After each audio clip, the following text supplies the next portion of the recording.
Сәлеметсіңдер ме оқушылар? Бүгін біз 21 ғасыр көшбасшысы интеллектуалдық ойынын бастаймыз.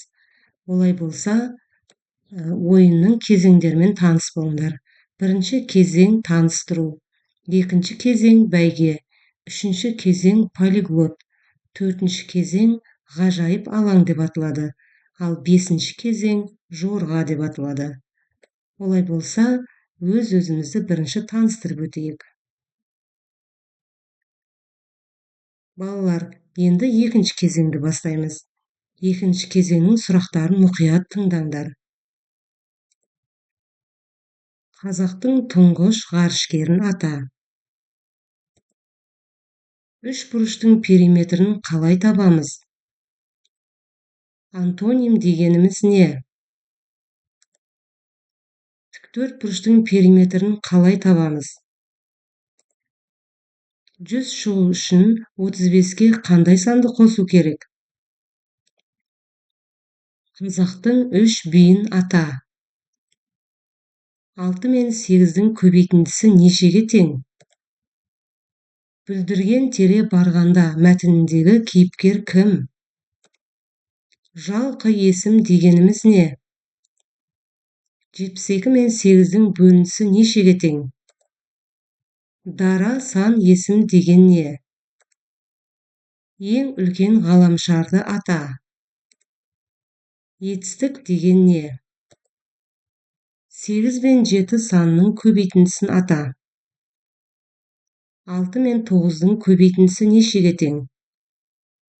Күндіз де тоқ-тоқ, ойпырмай, өзің бір, жан екенсің жақ жоқ. Осы мысал қалай аталады? Түйенің төлін ата. 36 мен 9-дің бөлінісін айт. Қойдың төлін ата. Сөз таптарын ата. Сиырдың төлін ата. 2 сағатта неше минут бар? 1 центнерде неше килограмм бар? Алғаш қазақ балаларына мектеп ашқан кім? Балалар, сұрақтарға жауап беру үшін видеоны паузаға қойып жауап беріп көріңдер. Өз біліміңді сынап көр. 25-ші сұрақ: көбелек қай топқа жатады? 2 метрде неше дециметр бар? Уақыт өлшем бірліктерін ата. Жұрнақ деген не? Балалар, енді үшінші кезеңге өтеміз. Үшінші кезең полиглот деп аталады. Яғни, мұнда жұмбақтар беріледі. Жұмбақтың жауабын табасың және оның орысша аудармасын табуың қажет. Мұнда жұмбақтың дұрыс жауабын тапсаң 5 балл, ал оның орысша аудармасын айтсаң, тағы да 5 балл қосылады. Яғни 10 балл аласың. Аймық байды пүштаңнан, қорқады тек тышқаннан. Бұл не, балалар? Мұқият ойланамыз. Екінші жұмбақ: сылдырдан қорқады, шошынып жортады. Бұл не? Басында таяғы бар, 4 аяғы бар, 8 тұяғы бар, иегінде сақалы бар. Бұл қандай жануар? Кезікті бір жануар, үстінде 2 тауы бар. Бұл не деп ойлайсыңдар? Үй ішін аралап, түнде көп жортады, қаптарды жарады, мысықтан қорқады. Бұл не? Қабат-қабат қатталған, асыл сөзбен апталған, парағы бар сөйлейтін, ол қазына өлмейтін. Жұмбақтың жауабын мұқият ойланып тауып көр. Суда өседі, өнеді, сыртқа шықса өледі. Бұл не? Жұмбақтың жауабын дұрыс тап және орысша аудармасын айт. Аспан түсте сұйық, әркім ішер құйып. Бұл не? Әрі қызыл, әрі тәтті, татқан жанды таңыр қатты. Келесі жұмбақ. Таңмен көзін ашады, әлемге нұрын шашады. Көкшіл айна үйдегі, көрсетеді киноны. Жеміс жидек жегенім, балды жақсы көремін. Төрт қырлы өзі аппақ, тақтадағы ізі аппақ. Іші мұздап, құрыстап, дірілдейді бір шкаф. Бұл қандай жиһаз?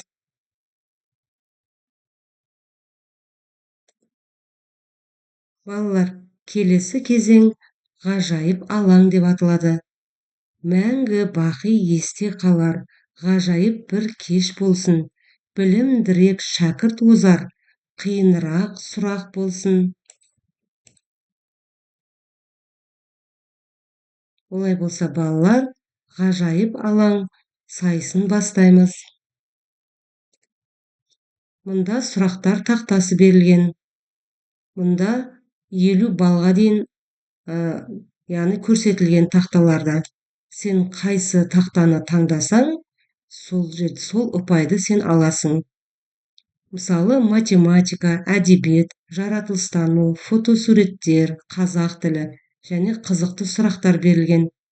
Мысалы, сен математикадан 10 деген ұпайды таңдасаң, сұраққа дұрыс жауап берсең, 10 ұпай аласың.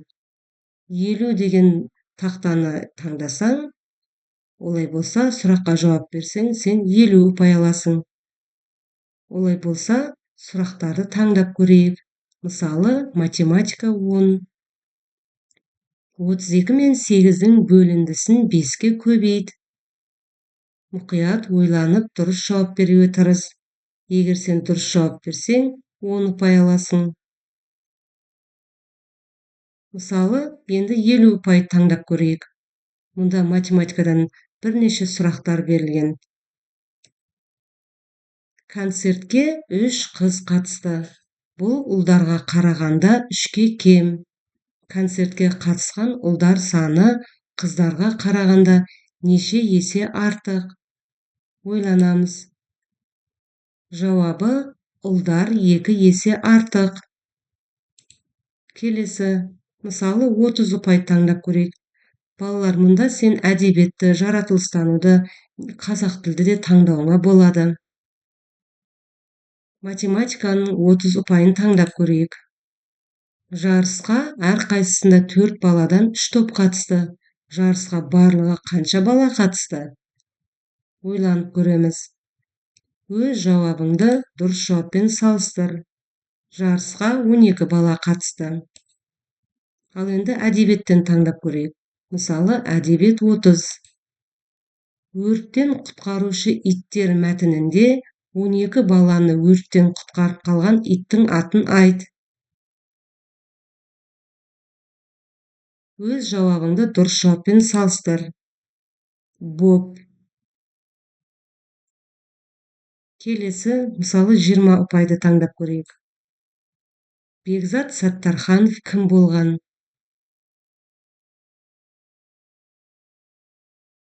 Қазақ боксшысы, олимпиада чемпионы болған. Мысалы, әдебиет 50-ді таңдап көрейік. Қарамай суық жауынға, қар түскенше мен өсем, қарбызбенен қауынға, қайтсем дағы теңесем. Бұл өлең жолдары қай мысалдан алынған? Дұрыс жауап, даңғой деген мысалдан алынған. Енді жаратылыстанудан таңдап көрейік. Жаратылыстану 40. Дыбыстың қаттылығын қандай өлшем бірлікпен өлшейді? Дұрыс жауап, децибел. Жаратылыстану 20. Бауырымен жорғалаушыларды ата. Өз жауабыңды дұрыс жауаппен салыстыр. жылан, кесіртке, тасбақа, қолтырауын. Енді фотосуреттер таңдап көрейік. Фотосурет 30. Сендер суреттен кімді көріп тұрсыңдар? Бұл Мұхтар Әуезов. Фотосурет 20. Бұл кім? Бұл Ыбырай Алтынсарин. Фотосурет 40. Бұл кім? Сендер суреттен Сәкен Сейфуллинді көріп тұрсыңдар. Қазақ тілін таңдайық. Қазақ тілі 20. Түбір дегеніміз не? Сөздің одан әрі бөлінбейтін мағыналы бөлігі.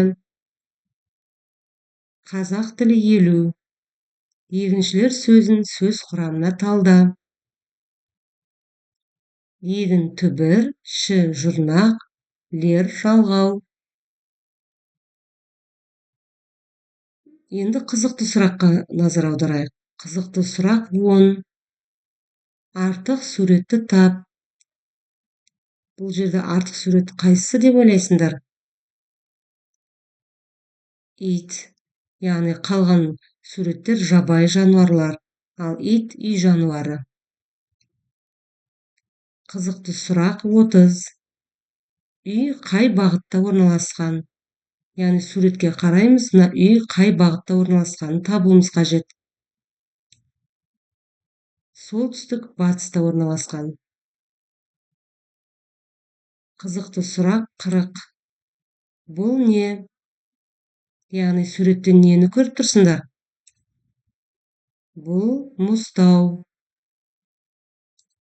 Балалар, осылайша қалаған ұпай санын таңдап, сұрақтарға дұрыс жауап беруге тырыс.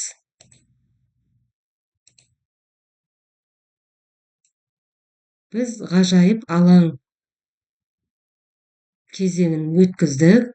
Осы ғажайып алаң кезеңінен кейін ұпайы аз оқушылар ойыннан шығады, ұпайы жоғары 3 оқушы қалады. Осы 3 оқушыдан жеңімпазды таңдау үшін 5-ші кезең жорға деген кезеңді өткіземіз. Мысалы, бірінші ұпайы жоғары оқушыға мына сұрақтарды өте жылдам қоюымыз қажет. Бір аптада неше күн бар? Өсімдіктің жер астындағы мүшесі қалай аталады? 4 пен 6 сандарының көбейтіндісі. Ең үлкен екі таңбалы сан. Қазақстан Республикасының мемлекеттік рәміздерін ата. 103 нөмірлі машина. Қандай машина? Кемпірқосақта неше түс бар? Сын есім дегеніміз не? Үстелдің 4 бұрышы бар. Бір бұрышын кесіп тастағанда оның неше бұрышы болды? Тоқтар Әубәкіров кім? Яғни әр дұрыс жауапқа 1 ұпайдан беріледі. Келесі оқушыға мынадай сұрақтар қоюға болады. Бір жылда неше ай бар? Жануарлар қанша топқа бөлінеді? Қазақстан Республикасының мемлекеттік рәміздерін ата. Ең кіші 3 таңбалы сан.